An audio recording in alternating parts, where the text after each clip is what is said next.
Firstly, can I just say thank you so much to Steve and Chris. Obviously, you know Chris pretty well and have had a fair bit to do with Chris over the years as a Minister of Economic Development and other portfolios, and now as a leader of the National Party. And it's to recognise your leadership in the sector through your leadership of TIA. So it's tremendous. And at a time like this, it's absolutely necessary. Can I just also acknowledge, I suppose, in absentia, Todd McClay, our spokesperson in tourism, obviously represents Rotorua, and in his mind, at least, Rotorua is the best tourism destination in New Zealand. But I know some of you on this call will have a different view. He was going to be with us and is obviously brimming with plans on tourism. But I've got to confess, he's making his way to Wellington, literally on one of the few Air New Zealand planes going at the moment for a certain vote tomorrow, and I want him here for that. So that is sort of that. Let me just make four opening remarks for a few minutes, just to talk generally about COVID-19, about the budget and what that means for our economy. And then, look, I will make a few remarks on tourism and our clear views on that as the National Party and the opposition. And let's be honest, coming into an election where these things are very much to the fore, our economic future. Firstly, on COVID-19, let's give credit where it's due. A lot has gone incredibly well. New Zealanders have self-isolated, have social distanced, and have sacrificed, and that's been an amazing thing. We've flattened the curve. And you may have heard me say, having done that, I want to make sure we don't flatten the economy as well. It's not success to have a very low number of cases or no cases. In fact, oftentimes, if we're seeing 1,000 people a day go onto the dole queue. And you may have seen in the budget and the day before that, actually both the Reserve Bank, Treasury, they have said there's something like 160,000 additional job losses between now and the end of the year. And so that's obviously very sobering. And I think it means the key role now of government going forward is to keep New Zealanders working. Get New Zealanders working, keep New Zealanders working. Broad point I would make is philosophically, National says, you know what? Let's not do that through Wellington committees. There's nothing wrong with committees. They are necessary. But, just this idea that some Business NZ folk, iwi rep, union rep, Shane Jones, Phil Twyford sitting around is going to drive all this, I don't buy. There's a role for some of that, but I think what's incredibly important is that we're doing the right things that enable and unleash you to be confident and to get ahead and provide the ideas. And that requires a pragmatic, business-like, can-do approach from a government, as I say, to enable, to unleash you, the engine room of growth. The budget, there's some really good things in it. I pushed for, I called for, and we have seen the job subsidy, and to continue that in a targeted way, in a way which I think will apply for some tourism, many tourism businesses, is a good thing. More broadly, there's a lot of spending, and on a lot of things. I would just make the point that means a lot of debt. And that can or could make the economic disaster worse, particularly if it's not going on the right things and it's not going on quality investment. And by the way, I think tourism is a quality investment, and we'll come back to that. But just on the debt problem, just for a minute longer, the issue there is we could well turn a $50 billion problem into a $140 billion problem. And these numbers are mind-blowing and mind-numbing, right? So it's hard to get one's head around it, but it does take our debt from 19% public debt to 54% public debt. And it does mean for every household, 80,000 more in debt. So if you've got a mortgage, you'll have a second one as a result of spending this budget. If you haven't got a mortgage, the government's giving you one. Again, to put the numbers in some perspective, Bill English, when he was finance minister, only ever had around $1 billion and a half to play with in new money. So that 140 additional $1 billion in debt is big dollars. It's all got to be paid back. And my concern is that inevitably under Labor, it'll be paid back in higher taxes. And I just don't think you can tax your way to prosperity, to a recovery, to more jobs and growth, which is exactly what we need at the moment. The other thing I wanted to say, third sort of point, is what we were looking for on budget day, and dare I say it, what Steve and Chris, I'm sure, were looking for on budget day, was a plan for jobs and growth. They were looking for it in relation to tourism specifically. We were looking at for it more economy-wide. The reason for that is we got that 1,000 a day going on the dole queue, 160,000 before the end of the year. We saw a plan to spend, and as I've said, to spend big, but regrettably we didn't see the plan for jobs and growth. And I just make the point to you as New Zealanders, spending's the easy part. But if you're not even sure how you're going to spend it, which with the $50 billion fund they set up, 20 some of it they don't know, that's not a plan. What would we do? We would spend on three things. And this is serious spending I'm talking about, not a few little bits here and there. Health, education, and anything that's about jobs and growth and giving you a confidence to do things and a sense of cash flow and the like. A specific policy I announced a few weeks ago now to Business New Zealand was $9.5 billion of investment into businesses. And 8 billion of that is of direct relevance to you and your issues and your cash flowing problems right now, because I acknowledge how tough it is. It would have seen a GST refund scheme. We would have taken your last 6 months of 2019 and your GST receipts, we would have refunded up to $100,000 in cash. So every business, 100,000 if you've got the requisite receipts. For bigger businesses, because I acknowledge some of you are bigger, we would have had an additional $250,000 in very low interest loan. So upwards of $350,000. For some of you, particularly bigger business, but actually smaller businesses as well, we would have also, because we acknowledge not all businesses are doing tough, set up an immediate expensing or depreciation of investments. So whereas at the moment it's $5,000 and the government lifted it from $500 to $5,000, if you went out and bought a new piece of technology, a new piece of tourism investment, for each piece, you would have a $150,000 write-off for that. And that's, I suppose, an incentive for you to invest and to grow the economy at a time when we need that. Final point I would make before I just make a few very specific tourism comments is National has the team and the track record to deliver on this stuff.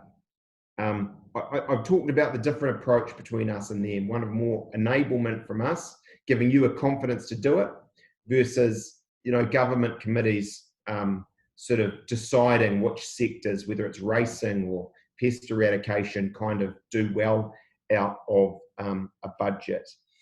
We've, in the past, whether it's the GFC or the earthquakes, where we did borrow $50 billion, managed it well. We didn't have to tax more. We came back and rebuilt stronger. We also got that record on infrastructure, whether it's tourism or wider, whether it's Waterview Tunnel, whether it's roads of national significance, whether it's ultra-fast broadband, which you've been beneficiaries of. We get things done and we've delivered there. Tourism. I want to acknowledge what an incredibly important, in fact, crucial sector you are for New Zealand. You know the numbers from your own businesses, and you probably know the national numbers better than I do, but to state the bleedingly obvious, you have been actually on a number of measures our biggest sector, our most successful sector, that earns more for us than any other. And whether it's 40 billion overall, which by the way goes a whole lot of a way to paying for that spending and tax and debt that the government's doing, or it's the 17 billion or thereabouts every year we've been getting from tourism as a country, you're, as I say, crucial. I therefore say to you, when you look at the budget, and I don't know whether Todd McClay would go this far, but it's a bit of a slap in the face. in as much as there was $400 million for tourism. But, you know, when you compare that to 72 million for racing, not a $40 billion sector, a $1.5 billion sector. When you compare it to Kiwi Rail, well over $1 billion, pest eradication, well over $1 billion, $1,000 a job versus in those other sectors, 100 grand or 300 grand a job sort of doesn't sort of equate. It's not that pragmatic business-like approach that I mentioned, where you go in and you back those who have done well in the past and you know can do well in the future. We'd cash flow you, and we'd cash flow you more than the current government has, and I've already mentioned the GST refund proposal. We'd also make sure we had a plan. I talked to you about team. I think, and I know I'm biased, but person for person, our team is the strongest in politics and government today. Whether it's Todd McClay over Calvin Davis, Judith Collins over Phil Twyford, you know, I could go on and on. Michael Woodhouse over Carmel Cepoloni. We are the team with the track record and the ability to get things done. Final kind of comment. What would the plan look like? Well, Todd McClay could give you quite a bit of detail, but I'd suggest if we look at this, there needs to be something to encourage, firstly, domestic tourists. That's me and my wife, Natalie, and Chris and his partner and so on, to go out and to spend some money in tourism. And we've been thinking about a few things we might do in that area. And we do have some plans, and you'll probably hear a bit more about that in due course. The second thing is the Trans-Tasman. And, you know, as Todd McClay reminded me before I came on this call, the government's position, basically, if you listen to the Prime Minister or Calvin Davis, is yeah, they'll do something. We would be much more decisive and proactive than this government. We would set a date, we would construct the team to devise the rules and the scheme, and we make it happen. I've got to tell you, what was it, 3-4 weeks ago, Scott Morrison, the Prime Minister of Australia, talked about having this up and running in the July holidays. He was very clear, but in talks with our government, effectively that's broken down, and they don't seem to have the same drive for doing that. I believe it could be done safely, it could be done appropriately, and it would be a really important thing for you. Set a date, let's get the plan going and make it happen. I think I'll leave it there, but just to say one final time, we're really ambitious about New Zealand. We're proud of what we've done health-wise, but National wants to up the ante and get New Zealand moving and working and travelling again in a much greater way than we're seeing at the moment. Thanks, Steve. Really keen to listen to you and get your questions and your feedback on what the issues are and what should be happening. Thanks, Simon. You gave some very clear descriptions there of what you would have done differently with the budget and how you see the importance of tourism. You mentioned your support for the wage subsidy. We've had it, I think, a feature that everyone's applauded of the nature of our wage subsidy in New Zealand is how quickly it got out to people. So literally it was announced and within 3 or 4 days, the first payments were going out. But then we waited for an extension. We got an 8-week extension, which I know a number of the people on this call will feel wasn't for long enough. What's National's view on how long it would be appropriate for the government to keep being the payer of wages for businesses across New Zealand, and under what circumstances would you see that as appropriate? Yeah, you've asked a hard question, Chris, so thanks for that. And it is hard because we've discussed it now a fair bit, Paul Goldsmith and I, and Todd McClay and others. And we don't have a formal, absolutely, you must do it and it must be like that. I suppose our position's been very similar to yours. The first tranche I celebrated. In fact, I got, a bit of borax for a strong speech in Parliament when the government announced it originally because I said it needed to go further. It needed to include big businesses. And in fact, within a week, they had grown the scheme. I applaud that. All the reasons you say. It was fast, they haven't got the money out, and it was comprehensive. Yeah, some law firms who probably should have known better and so on and so forth took the money, but ultimately, in the scheme of a crisis and where we're at, it was good. Second phase, we were saying before, and the government did, so give them some credit there once again, targeted a bit. So actually, it's not going to the fancy law firms and the like, it's going to those that need it. And by the way, a lot of that will be tourism. On the next tranche, I'll just say two things, and they probably are conflicting, and so that's why I suppose I'm saying I wouldn't have I don't have an absolute yes or no for you today. On one side of this, we do have to say there does come a point where the subsidy will have to go, right? I mean, you can't just say, well, we're just going to keep non-viable jobs going forever. You know, there is a point where that will have to go. But the other side of it is, I just say it's much better and smarter to keep a business going and to keep a worker in a job than it is to see them go on the dole and then have to try and find them a job after that.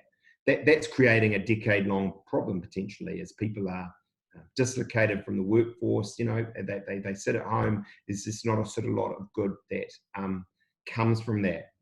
So I suppose what I would say to you is, and I don't mean to be cute, because I know it's actually in a way probably both may or be required at some level, both the job subsidy and what I'm about to say.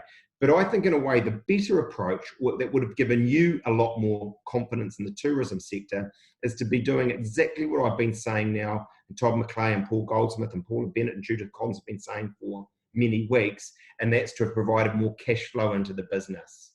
Because if we'd done that and we were giving you a sense of strength and ability, the wage subsidy becomes slightly less important. The other thing about the wage subsidy is, as you know in business, all of your businesses, the wage subsidy is good for employees, and that's right. But actually, it's not for the business.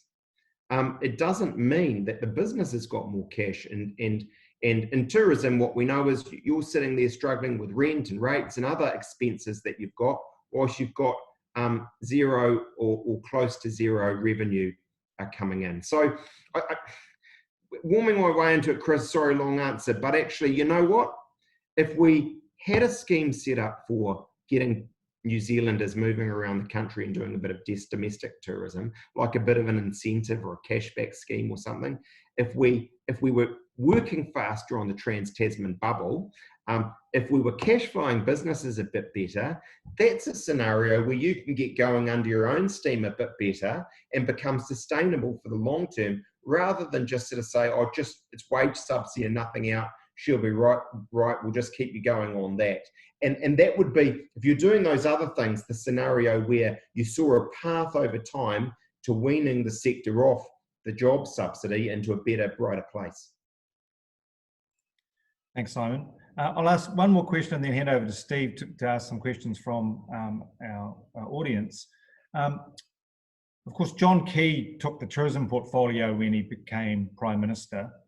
If you have the opportunity to form a government after the next election, is that something you'd contemplate, or have you already promised it to Todd? Well, no, I'm not going to go into my conversations with Todd. Actually, you almost got me, but I won't. I just don't know who's watching this thing. Look, I never say never. In fact, I at the risk of being a bit cheesy, I think about our children and our grandchildren. They need to train them up and educate them. I've often thought I'd like to be education minister, and in a way I've thought about whether that would be something I'd do. Probably not. I think the combination of leader and education might just do me in. But in relation to tourism, my intention would be that Todd McClay will be the tourism minister. And can I just say to you, straight up, Todd is one of, if not my closest friends and colleagues in Parliament and in the National Party. And so in him, you would not only have a great friend, a very capable politician leading tourism, but you'd have someone who's very close to the leader of the National Party. Thanks, Simon. Steve, some of the questions that have come in. Thanks, Chris. Simon, there's a number of questions here around the reopening of the border. I think this one probably captures it best. What would you do to get the borders open and a pipeline of tourism flowing as soon as possible? The first point, yeah, great question. The first point is the principles here, and I think there's a couple of principles that I think are important, right? And I'm not trying to talk pie in the sky.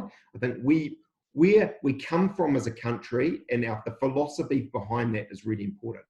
So the first one is this, and I, with respect, think it's been quite a different way of thinking than the government's way of thinking. We can do things safely on the one side and get people working, right? We've seen for weeks now a period of, well, no, actually, because that's not safe and we're not sure and we want to be cautious, can't do that. I think Australia shows us actually we can be safe and work, right? So I suppose it's just a more can-do way of thinking about this. The second principle here, it seems to me, is we want to do this as soon as possible. Yes, safely, but much sooner than later, right? So I suppose I want to give you a sense of a value of urgency here. This is really important. This isn't something we sort of might get round to in November or December, and oh, look, if it slips into January, that's okay because, you know, we had other things we were doing and there was an election and no excuses here. Let's be urgent. So they're the principles.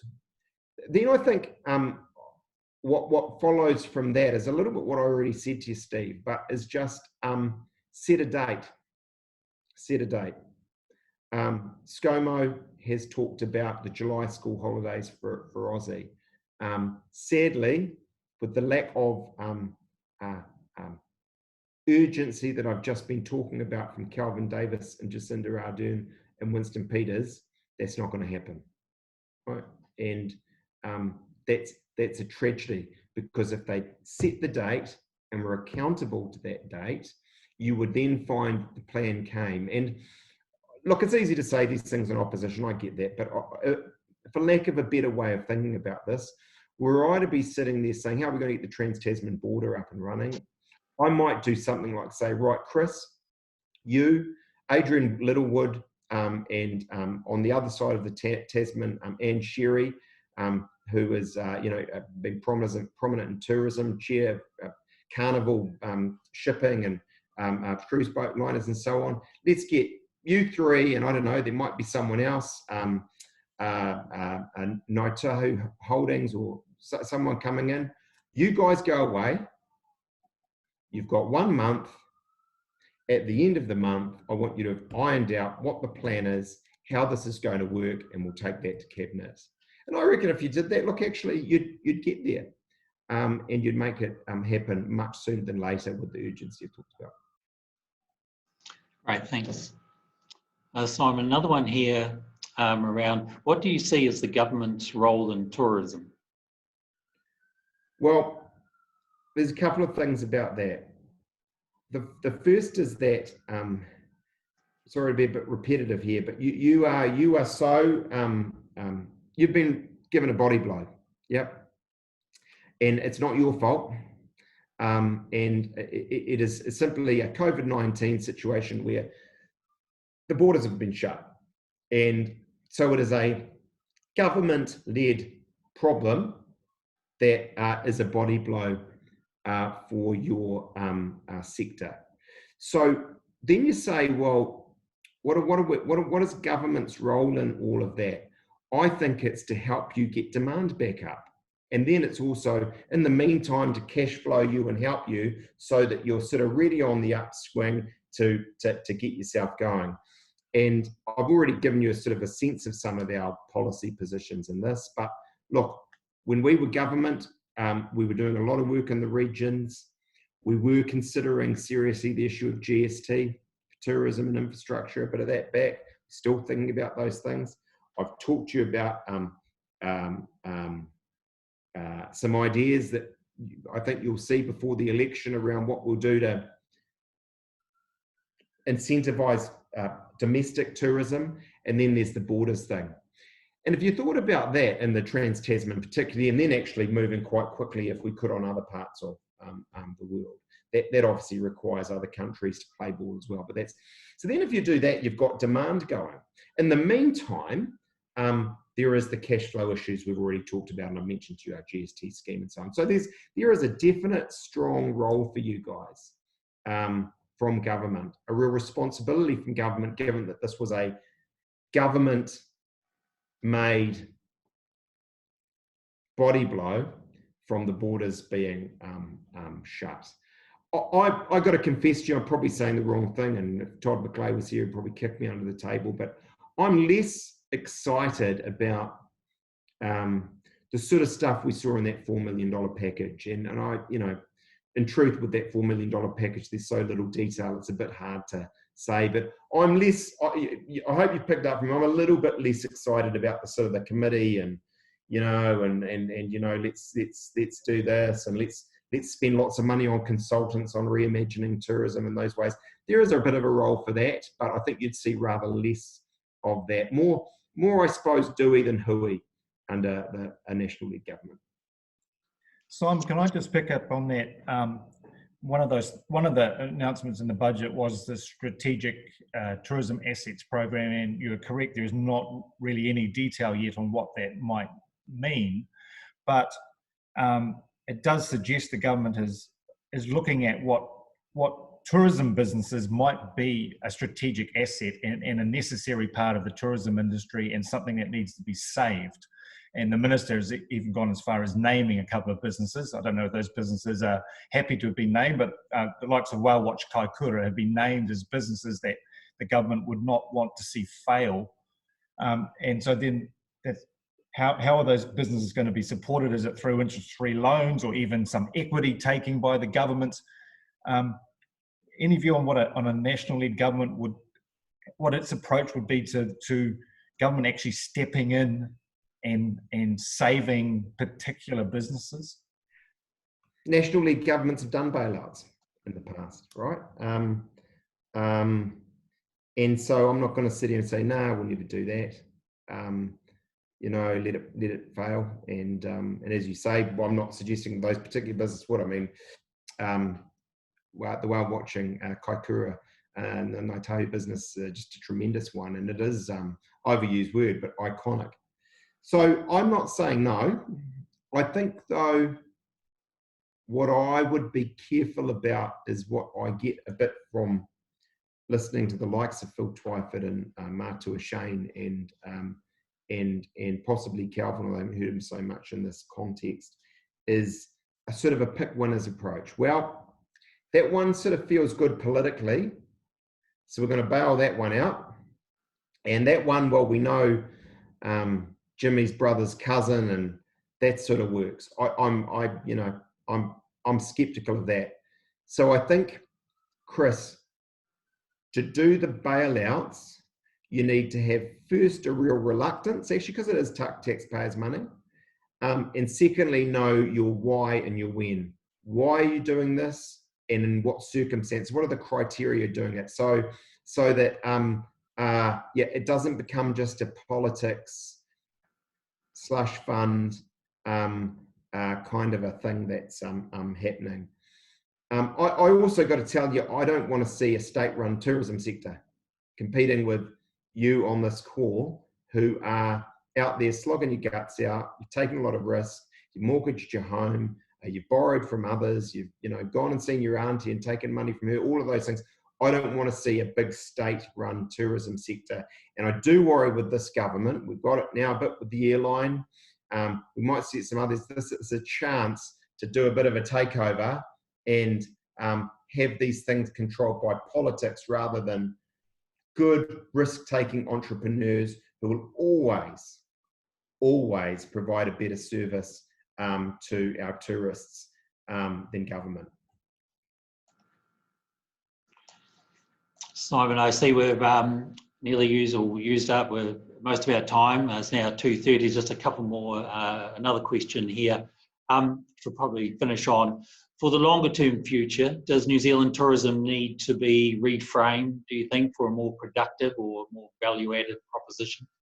Yeah, sure, absolutely. And, we've already got a brilliant product, if we can call it like that, because we're just this beautiful, pristine country with wonderful people and some unique offerings for the world. Whether it's our food production or tourism, of course, the holy grail is moving up the value chain, right? I mean, who was it? We were on the Zoom call yesterday. I don't know if you saw it, but the parliamentary committee, we had Louisa Choppy Patterson of a great helicopter tourism operation in Canterbury. And, she talked about, I forget what is it? It's better to have I'm going to get my maths here wrong and butcher this quote, but it's better to have 100 customers paying $1,000 than 1,000 customers paying $100, right? This is absolutely right. And so that getting the quality and doing those things is absolutely right. Under John Key, now under this government, is there a role for government and strategy and some of the things we've talked about, advertising dollar and some of the things that 400 million bucks are spent on? Yep, absolutely. I'm just saying to you once again that I would rather back you guys, Chris, Steve, your members, to stand and deliver some of that than just this, big beehive committee government run way of doing things. Great. Well, thanks, Simon.